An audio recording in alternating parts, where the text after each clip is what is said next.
This hour of McGraw was presented by Collier and Thompson Kitchen and Bath. Visit them today at collierandthompson.com. 8:52 here on the Big 550 KTRS. David Stokes, policy analyst from the Show Me Institute. Good morning, David Stokes. Good morning, McGraw. Normally you're on Mondays, but with the 3-day weekend, we decided to shoehorn you in here on a Tuesday, so we appreciate you coming in. I just come in when you tell me to be here. And it's nice that you come in and put your face on here in studio, unlike some of our guests who don't even want to Skype with us. I love being in studio. It's fun this way. We love having you. Driving down the lake, minding my own business on a Friday afternoon. I get pulled over just outside of Lake of the Ozarks. Officer, it was a state patrolman with the hat and the brim that has never, just this perfectly shaped brim, comes up to me, couldn't be any nicer. He says, "We clocked you doing 87. I was like, "I wasn't doing 87. He says, "The plane clocked you doing 87. I was like, "Ooh, the plane. Who knew they can shoot you from a plane?" It is one of the ways that they get you. And the nice thing is, from a driver perspective, they don't run the plane all that often.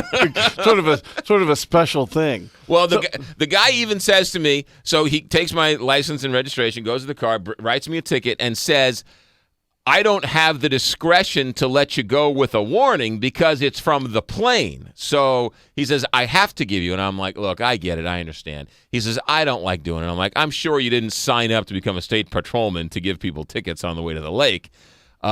He says, "As a matter of fact, I feel so bad. You're the last one. I've called off the sting after this." I'm like, "Oh, great." They wrote the fine so large for you, they hit their minimum. Right. But, I didn't want to give him any grief. He's just doing his job. I was speeding. I was guilty. And I'll defend about the state troopers doing it. And what I mean by that is, with the state troopers, everybody hates getting the ticket, but at least they're out there running the radar for purposes of public safety. Right. Like, they're trying to spread the message that they're going to enforce the speed limits. There was a town in Lake Ozark called Max Creek that's right in the Lake Ozark region that did the exact opposite. They were giving speeding tickets out for years and years strictly to fund city coffers. Right. That's how they paid for and we've got all sorts of small cities in Missouri that do that. And that is just awful. They did it so abusively that the state legislature passed a law called the Max Creek Law, which put a cap on the amount of money any one ticket any one city could write in speeding tickets. And that cap was so effective for Max Creek that they ran out of money and had to disincorporate last year. So the city no longer exists.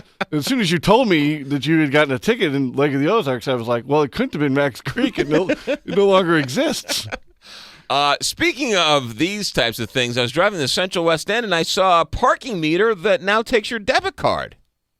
I like the technological improvements to parking, but I like them and I dislike them because the cities doing it aren't going far enough. All right. And what I mean is they'll put the meters, and if it's just a simple meter with your debit card, that's great to give you that option. Right. But like in Clayton, they've put the one central meter location in the middle of the street in parts of Clayton. Right. So you have to get out of your car. You have to walk to the meter spot. You have to put your money in or your credit card in, take your little ticket, go back to your car. Right. And that's the real pain. Go back to your car, put it in, and then go do your shopping.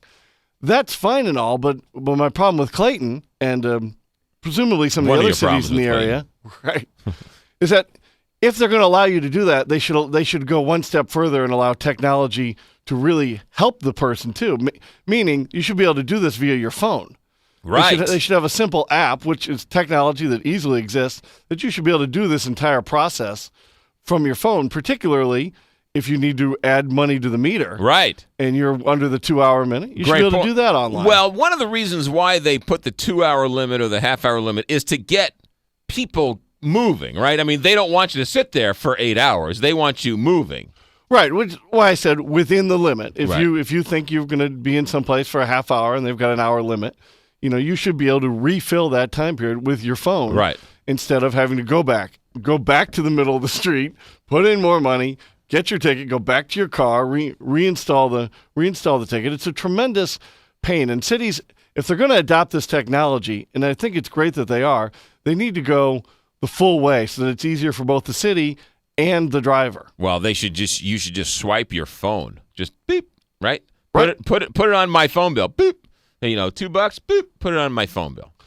That Absolutely. technology's here as well. Well, they could have that in tomorrow, but if they go only halfway, where you have to walk to, they find that that's very profitable for the city. Right, If it starts to rain, people say, I'm not going to go out and fill the extra time in the meter, so they write more tickets and the like. I was out at the lake this weekend and stopped off at a fast food joint. I won't mention which one, but they have golden arches in the front.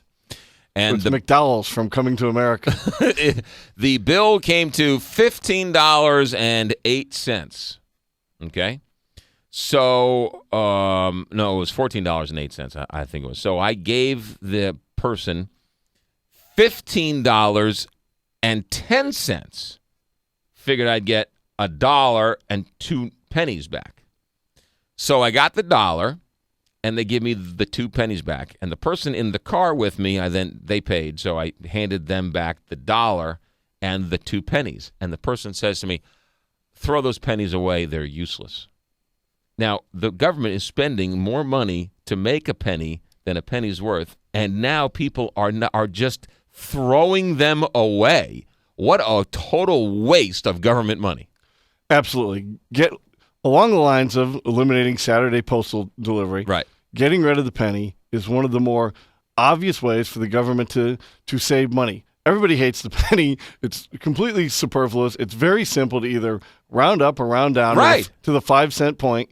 But it's just another example of how we all want to have smart cuts to government that we only vote people who are for smarter government, but they don't do the things that are smart once they get elected. There's just the forces are so difficultly aligned against such seemingly simple things. It's just further evidence of why sequestration and sort of rough across the board cuts are probably, unfortunately, the only way to actually cut government spending. And what's great is that they were President Obama's idea. They were everybody's idea, and they all ran away from it and tried to blame the other person. Ladies and gentlemen, that's David Stokes. I got 10 seconds. What's your email?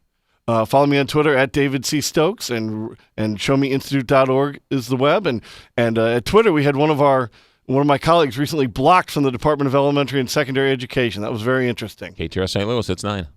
ABC.